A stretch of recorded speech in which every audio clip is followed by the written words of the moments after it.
tresno kalih welasku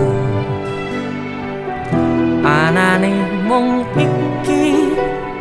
sing tak duweni toyo-toyo ganduli toyo-toyo nangisi kesandung-sandung aku maksane atimu kapok meh tumbang tak gawe dhewe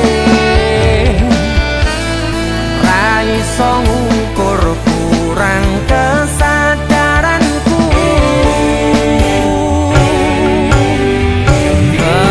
kekarepanku yen pancen dadi siji iso rumah lan baturi takkan besok nganti poto pati urung kewujud kowe kesusu mutusi aku sembrono ning rasa piro malah dadi perkara nanging rapopo ketulo-tulo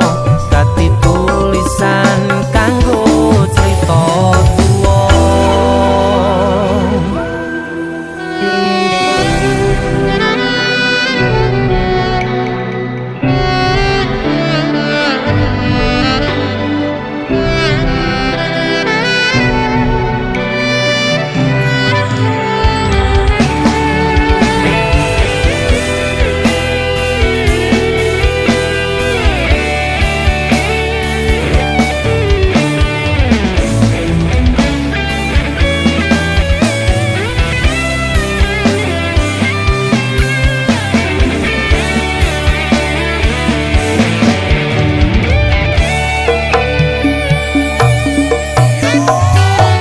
anane mung tresno kalih welasku anane mung iki sing tak duweni toyo-toyo ganduli toyo-toyo nangisi kesandung-sandung aku maksane atimu kapok meh tumbang tak gawe dhewe ra iso ngukur kurang kesadaranku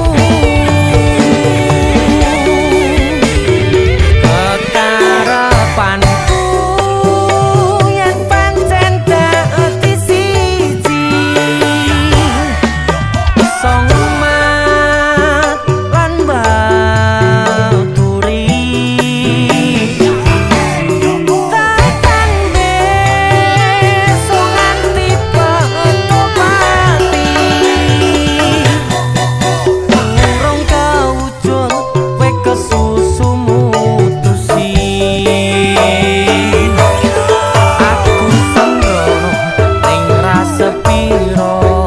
malah dadi perkara nanging rapopo ketulo-tulo dadi tulisan kanggo crita tuwa